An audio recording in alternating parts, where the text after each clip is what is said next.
The Steelers very much are in a must-win situation going up against the New York Jets this weekend. We'll talk about that with Jason Mackey of the Pittsburgh Post-Gazette. I'm your host, Chris Carter, here in the North Shore Drive podcast. But also, the Penguins' first preseason action didn't go so great. We'll talk about that. And Jason's got a lot of thoughts on the situation with the Pirates heading to another 100-loss season, looks like. All that and more right here on the North Shore Drive podcast from the Pittsburgh Post-Gazette. Let's get into it.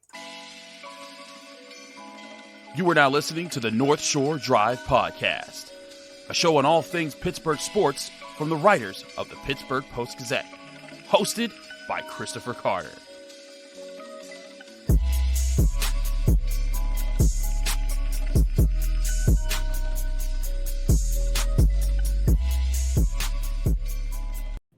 And welcome to the North Shore Drive podcast. I'm your host, Chris Carter, here with my friend and guest, Jason Mackey. We're both of the Pittsburgh Post-Gazette, and we're breaking this show down for you, all things Pittsburgh sports, Monday, Wednesday, Friday, and here on this YouTube channel with the Pittsburgh Post-Gazette, you can get all days of the week. We actually had a Hines Ward interview on this very channel just yesterday, so be sure to go check that out. Subscribe to this YouTube channel to get all of our great content from the Pittsburgh Post-Gazette. You can also listen to this podcast on Apple, Spotify, Google Podcasts, or anywhere podcasts are hosted. Jason, how you doing, man?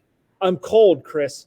I'm very cold. I'm at the UPMC Lemieux Sports Complex for Penguins practice here, and the young kids are skating on the other rink, and I'm shivering looking at ice out there. This is I guess part of my transition. I don't know, getting away from baseball and getting into the cold. So I have like 7 layers on. You see it. My goodness. A jacket, a coat, an underlayer. I don't know, man. I'm freezing. I'm making do it. But that's all right. As they say in hockey, let's do that hockey. But we'll do that hockey in the second segment. But I want to talk to you about the Steelers situation right now. They face the New York Jets. Minkah Fitzpatrick is in the concussion protocol, but the Jets themselves have a lot of questions up front. They're down 3 offensive tackles. Both Mackay Becton was out before the season even started. Dwayne Brown was out very, very soon after that. And now their last left tackle, George Fant, is down. They're down to a third-string left tackle in Connor McDermott. And I've been talking to Jets insiders, and they're like, Chris, it's bad. This seems like the prime opportunity. The Steelers coming off of a long weekend. They played Thursday night football. They had some time to rest. I know they've played more snaps than anyone else in the NFL on defense, and that's been a problem. But this seems like a prime opportunity for them to set the record straight, play some good football, and get back to being who they are as an aggressive defense and an aggressive team. This is like a must-win situation for the Steelers. Yeah, it seems a little crazy to say that this early, Chris, but I don't disagree with you. I mean, I look at it this way. If they can't stop this running game, like if the Jets somehow milk clock the way that the Browns and the Patriots did in the second half, like start sounding every alarm bell you can find, man. Because like you're saying, get back to who they are. And I'm with you. I believe that they are a very good defense. They should be able to at least moderately stop the run, shut people down, whatever. If you can't shut this down and you're going to say, we're getting better, it's okay. I know they're not necessarily saying that on defense. What I'm saying is there's full-fledged problems, man. Like it should be panic mode at this point if they're not able to shut the Jets down. I'm not terribly impressed with anything the Jets do, frankly. And I'm sure there are people in New York saying they're not terribly impressed with anything the Steelers do. But, I mean, this should be – I look at this as a get-right game, man. Like, we should come out of this thing thinking like, okay, all right, they're better than we thought. A nice calm week. Maybe the offense gets some consistency. Chuck it downfield a little bit. But, yeah, if it goes poorly, I worry.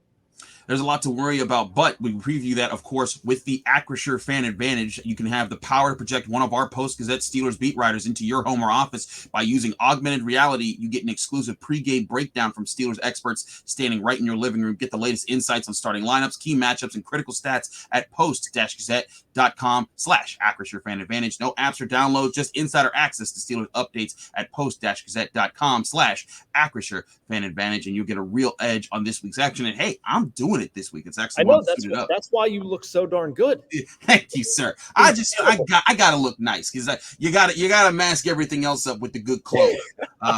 But back to the situation, you're absolutely right. The Cleveland Browns have the number 1 rushing offense in the NFL. Even the New England Patriots, number 13 rushing offense in the NFL. The Cincinnati Bengals, 20th. But the New York Jets, They ranked 26th coming into this week.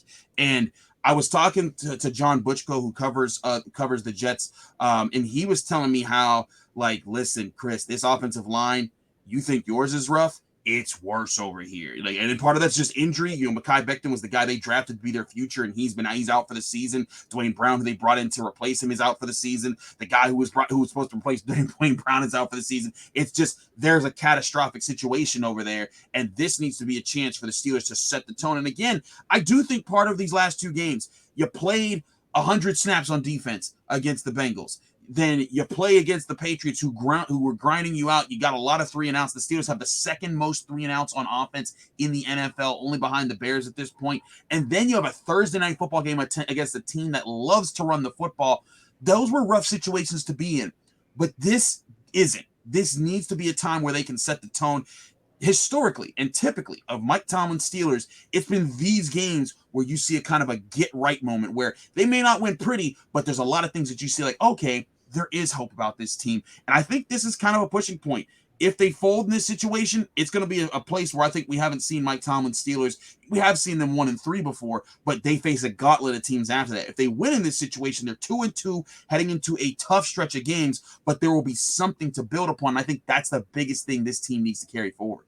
Yeah, they need to get something done this week, man. They really do. And I understand what Tomlin is saying, sort of stay the course, tune out the noise, whatever cliche you want to attach to it. But sooner or later you can't. Like, there's a fine line between putting your head in the sand and being an idiot, or, drowning or not being able to breathe or whatever. I don't want to get too morbid, but, I don't know how they can continue down the same path if things don't improve. And I don't agree that there have been the same level of improvements. I don't think Matt Canada's offense has been terribly good, and I don't think Mitch Trubisky has been the best quarterback for this offense. Now, could that change? Is a move now reactionary? Maybe. And I get that. I certainly respect their desire to roll that way. And you put a lot of prep time into that, and 3 games in a 17-game season isn't the representative sample size. But if you can't beat the Jets, if you can't stop the Jets, if you can't get the ball downfield, if we're looking at a 200-yard passing day and a 100-yard rushing day, like happening in the same time, is like really good and huge progress. I don't know, man. I mean, you see it a lot in baseball. I tend to translate things into that. And I mean, if you've got a guy who's like 0 for 16 and then he finishes 2 for 18, that's not good. I mean, that's not, it's not really something to celebrate. You're still 2 for 18. And I feel like that's sort of what they're tracking here. But the first step in that is at least getting hit on Sunday, I guess.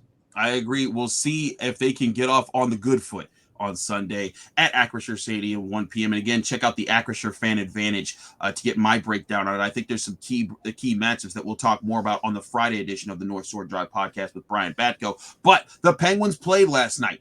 Didn't look too great.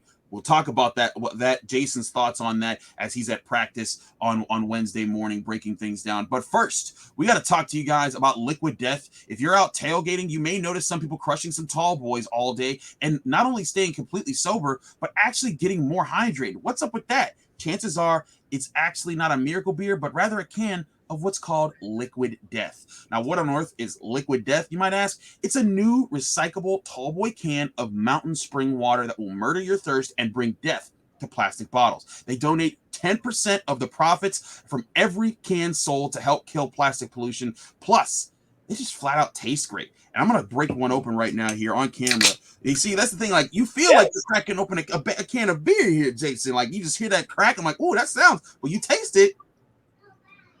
It's just clean, fresh water. Drinking Liquid Death is not only refreshing, as you can see right here, it comes without that plastic taste and eliminates any worry that and what kind of residue might be in the water. And when I'm done, I can just throw this can in the recycling bin, knowing it actually got recycled. So go get Liquid Death at your local Target, 7-Eleven, or County Fair, or find a Liquid Death retailer near you with their store locator tool at liquiddeath.com/shore. That's liquiddeath.com/shore. We're also brought to you by MyBookie with Tom Brady, Aaron Rodgers, Mac Jones, Lamar Jackson. It's all a show of different quarterbacks that can be showing up all weekend long. And MyBookie is the place to put money down to make sure you're capitalizing on all those big matchups. MyBookie has super contests, survivor pools, and a double deposit bonus that gives you everything you need to secure the bag.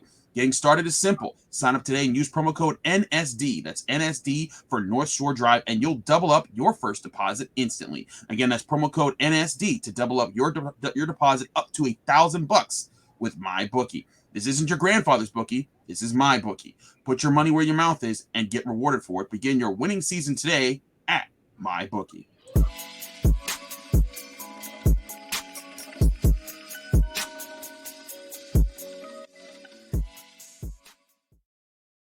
Back here on the North Shore Drive podcast, and I gotta say, Jason, this actually is really refreshing. Like I needed some water, man.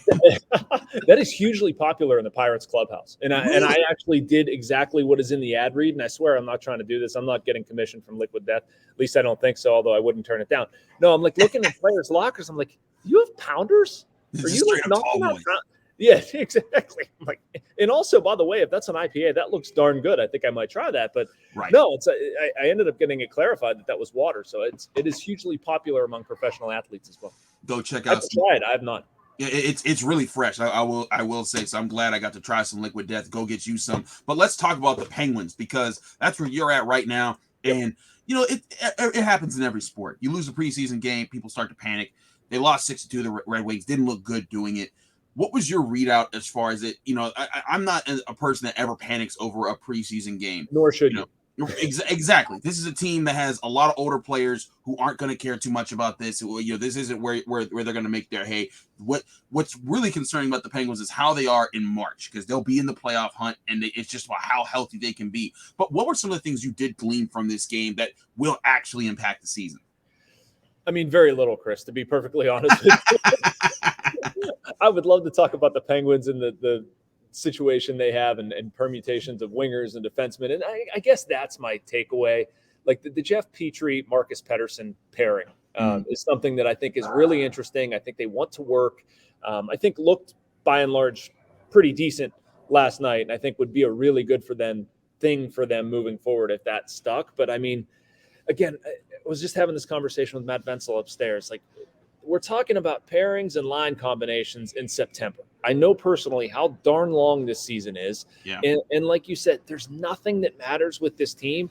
I mean, assuming you get to the playoffs, until the playoffs and what they do, right? Like the Penguins can have the greatest regular season ever. If they flame out in the first round, nobody cares. That is the expectation here. It has been the expectation, and they have not met expectations. Now, I do think that, whether we're talking about the Peterson-Petrie pairing, which we saw last night, that allows Brian Dumoulin to be with Chris Letang, and the Penguins obviously need that to work. They want P.O. Joseph and Jan Rutta to sort of be together to round out the pairing. And then you have guys like Mark Friedman, Chad Ruedel.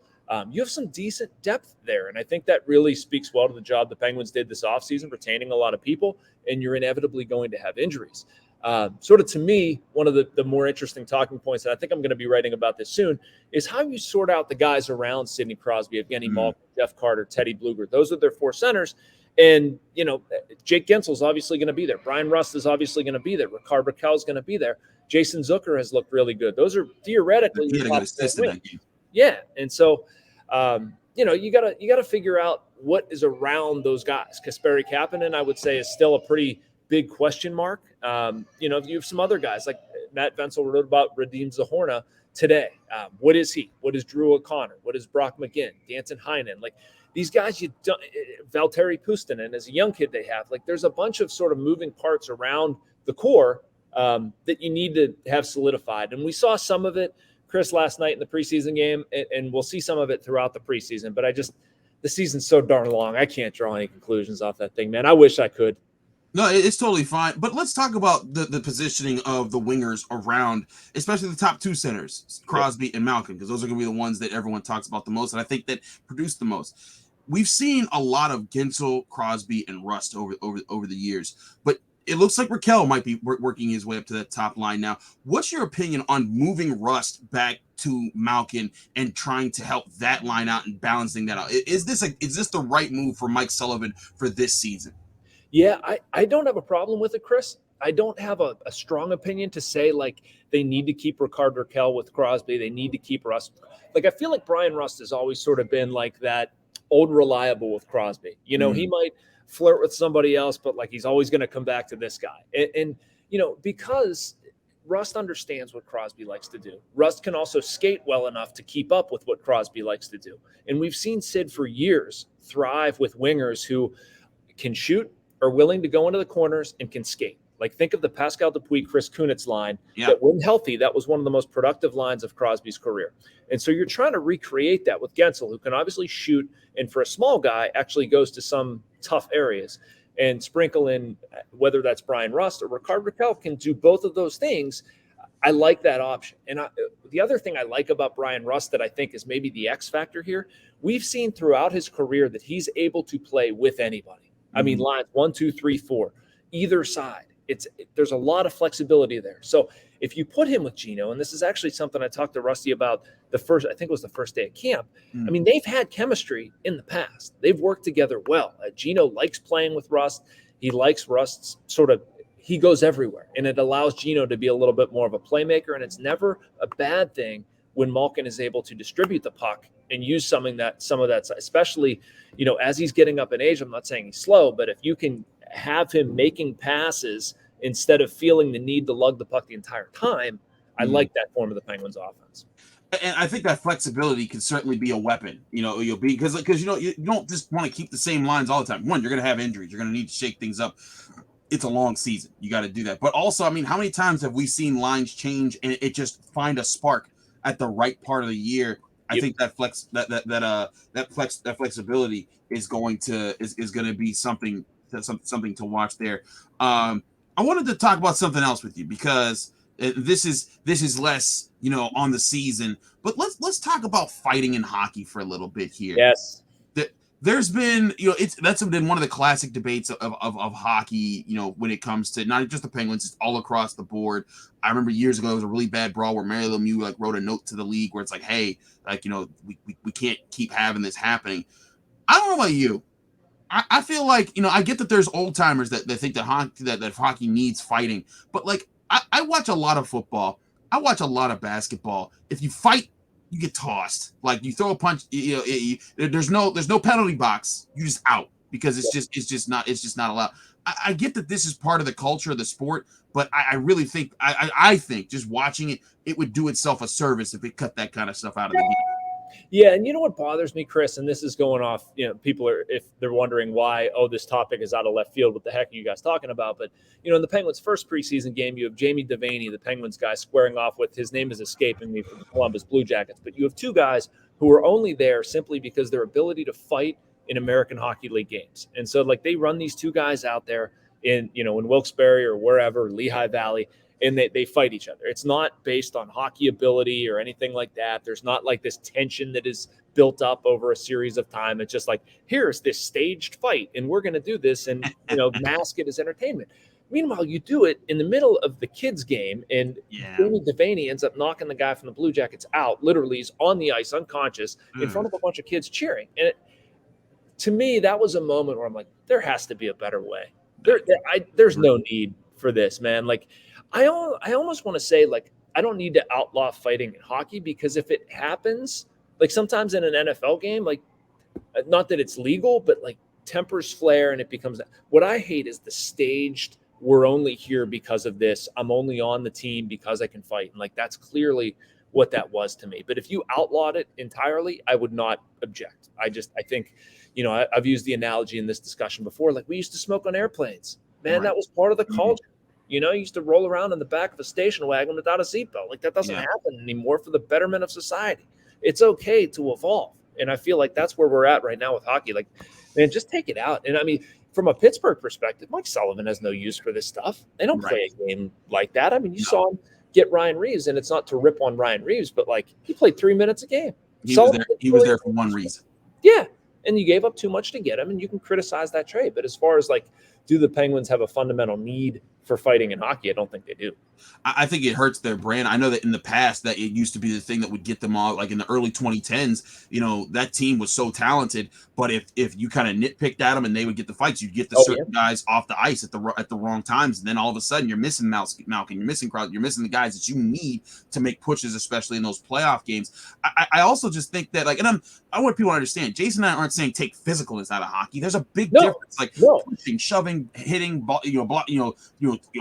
putting someone up against the board. That's very different. What we're talking about is the straight up, throw the gloves down, punching each other, and because in football, you throw a punch, that's it. Like, you can push around, you can kind of, and let me tell you, in the dog piles, when there's people piled up on top of it, there is stuff that happens there, and it shouldn't. But that's just the refs can't break that stuff up. But when you see guys, like, when you see guys, if they throw a punch in a game, that's that's a red flag. And look, the NBA.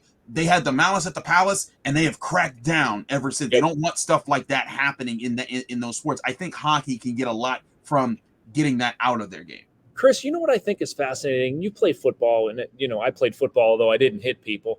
I was a quarterback. I wasn't even allowed to get hit. But, like, you're playing a sport where you can take that sort of aggression out. Yep. Never understood how in football you even need to punch anybody. Like, I'm hacked off at this person. Okay. You have adrenaline. It's let's remember the Titans. It's about harnessing that aggression into a team effort to achieve perfection.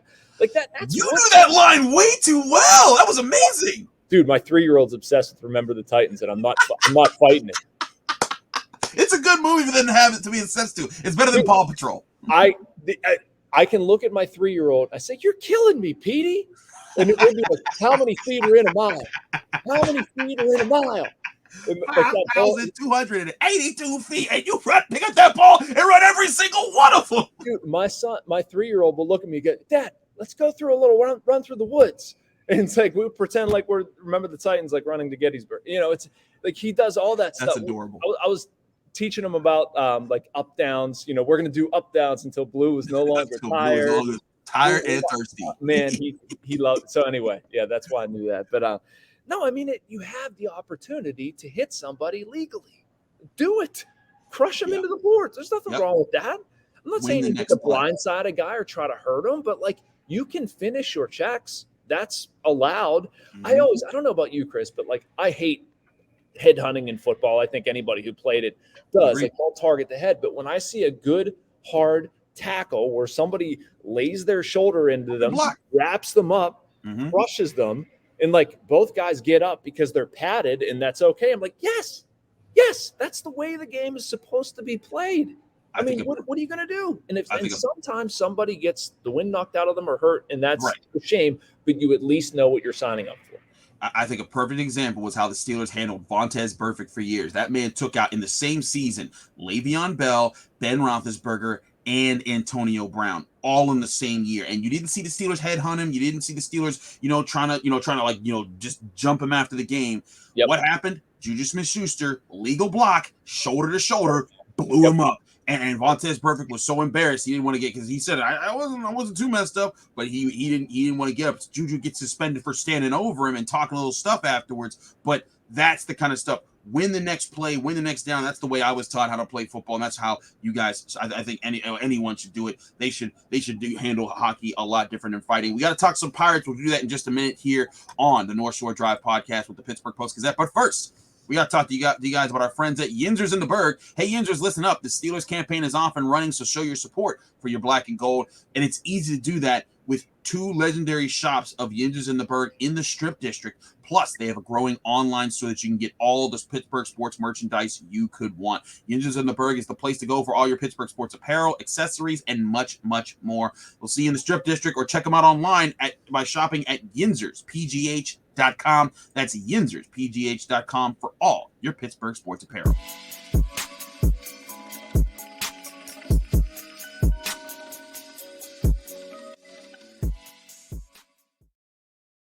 Back here on the North Shore Drive podcast, I'm Chris Carter. He's Jason Mackey, and we're going to switch it up, talk some Pirates. And I know everyone's probably just like, well, why you want to do that? If we wanted to hear about the Pirates, we'd be going to the game and not looking like it's 2020 all over again with the empty stadiums. Oh boy. But Jason, the Pirates are on their way to another 100-loss season. It's something that you're writing about for the Post-Gazette. Go to post-gazette.com. And so if you should have subscribed, we have a lot of great content there covering all of the sports teams here in the city of Pittsburgh, including Pitt Athletics, which has all 4 of their fall programs right now. Great with football, volleyball, and both men and women's soccer. They're doing awesome right now. Shout out to Heather for that right now. But let's talk about the Pirates and the fact that they're going through this. is this the last remnants of this being this bad? Because I'm not sure Pirates fans can take much more of what they've been going through. Yeah, and I feel like that's the conversation topic with the Pirates right now, Chris. I mean, nobody wants to go through the minutia of another loss or even another win. Like it's fascinating / not fascinating to see when we write about that, how little that doesn't move the needle. But if you write about big picture with the Pirates, like Bob Nutting is going to talk at the end of the season, my 10 thoughts piece focused on what sort of stuff we should be talking to Bob Nutting about. And that was seemingly very well received. If you haven't read it, read it, as Chris said at post-gazette.com. But to me, the conversation with the Pirates is what you're saying. Can they continue losing? Like, let's not pretend and say like the Pirates went at these past couple of years, like really trying hard to win. I don't want to say they're trying to lose, because nobody tries to lose a game. I mean, you can't have people gamble with their professionalism like that, nor would they. Like Derek Shelton, every game he manages, he's managing to try to win the game. Is he shorthanded? Absolutely. Is the roster bad? Absolutely. Not defending it. But to me, this offseason is where the Pirates need to show their fans that they're serious. Mm-hmm. Like there has to be improvement, man. There really does. Because, I mean, I feel like people are agitated right now. If this continues, they're going to be apathetic. And that's a really bad place to be. Like you saw it with the crowds in the Red Series, man. Like people do not have any use for that stuff. And frankly, like if you continue it another year, I worry about what this will look like in 365 days. I really do. And I think people, like they've gone with this rebuild long enough. We've seen 2020, 2021, 2022. And I mean, that is on the heels. And the Pirates made this problem for themselves. Bob Nutting made this problem for himself in waiting so long to address the situation. Let it fester. And so the fans have seen crappy baseball here for a decently long time. And I understand people are going to come at me and say, well, we've seen it for 30 years. What's the difference? Okay, I get that. But this is different. This is different. And this regime is judged on what it does. And if it doesn't do anything, the judgment is going to be, you suck. I'm not paying attention. And so, I mean, that is what another 100-loss season says to me, is like, this needs to be the end of it. You need to Bob Nutting said this at the beginning of the season. This is my last point I'll make before shutting up. It's time to add back to the major league team. And yes, Bob, it is time to add back to the major league team this offseason. I was born in 1989, Jason Mackey. The only 100-loss seasons that the Pirates have had since I was alive before these last two would be 2001. When they just opened up PNC Park and everything, they were 62 and 100. 2010 when they were 57 and 105. But in all those years, they had just had two, and it's crazy to think with how bad they were in most of my lifetime. But here they are. In 2020, they had a shortened season. They had a 100-loss pace, by the way. It was 100-loss season if they would have played 162. But yeah. Exactly. I mean, that 317 winning percentage, that's lower. Like I'm about to do this real quick here because I didn't do this beforehand. That is the franchise fifth lowest winning percentage in franchise history, and 3 of those years they were the Pittsburgh Alleghenies in the 1800s. That's how bad they were in 2020. So when we're looking at recent years, you have that year that was a career worst fifth worst winning percentage of all time for the Pittsburgh Pirates. You had last year with 101 losses. This year, where they're pretty much going to, unless they pull off a miracle here, they're going to have another 100-loss season. Basically, 300-loss seasons in a row. This is all-time bad, even for the Pirates standards. I'm right with you. Something has to change, and now. Otherwise, if you're a Pirates fan, what are you holding on to? And again, I'm a person. I grew up. I love it when the Pirates are exciting. I get real. I love going to PNC Park in the summer. I love it like with the buzz when they were good. In the mid 2010s. That was something that I had not experienced my whole life, and I was just like, this is awesome. You got the Steelers in the fall and the Pirates with meaningful baseball, the electricity that was around the city. There's something special to it. Bob Nutting has to make something happen here, or you're right. I think it's going to be something that gets really, really bad in this city. I mean, here is an honest assessment, and I'll try to make it as quickly as possible with where the Pirates are at. Their minor leagues are actually quite good. And okay. I mean, like high A, low A, below that, even double A Altoona, the bulk of their talent, like their next wave of guys is in double A Altoona. And then after that, frankly, they're in a pretty good spot. Like that's where their farm system is like highly rated. These guys should be good. They're developing them differently. And a lot of stuff I write praises them for that, because that is what, like in baseball, you talk to a lot of scouts and a lot of people who judge this for a living and have no ties to what the Pirates are doing. And they say favorable things about these. Like, they have no reason to say so. They're completely honest, completely off the record, say, like, they have legitimate talent. They're doing things the right way. These are smart people. We like them. So, okay, I trust those guys because they're often right about things. So anyway, like, their gap is in AAA and in the major league team right now. Like, there's just not enough depth with their 40-man roster. There's help on the way, AA to AAA, that transition point, but AAA to the major leagues, they're weak. And so that requires spending money to patch those holes and to buy enough time for that next wave to come in. And so this offseason, in my opinion, what Nutting needs to do, you need to get pitching, starting pitching, a reliever or two, because the bullpen has not been good. You've gotten no production out of first base. And then you just ride with Cruz, Castro, Bay, Hayes, Reynolds, Sawinski. I don't know. You can check off the young position players, and it's okay. Like, that's not terrible. You can live with that. But you need to supplement it in some way to sort of transition to that AA Altoona group that is now in Indianapolis. And then whenever they get to the majors, things are going to get better. But we're not there yet. So to me, that's why this offseason needs to happen. They need to do something.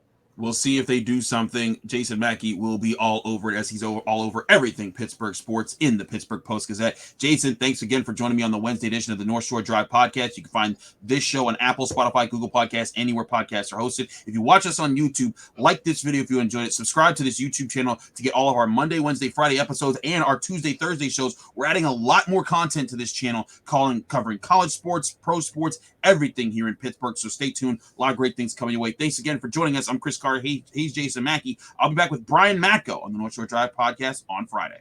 Thanks for tuning in to another episode of the North Shore Drive podcast of the Pittsburgh Post-Gazette. If you're watching this video on YouTube, please like the video and subscribe to our YouTube channel. For 6 months of digital access to post-gazette.com for just $6, click the link down below in the description.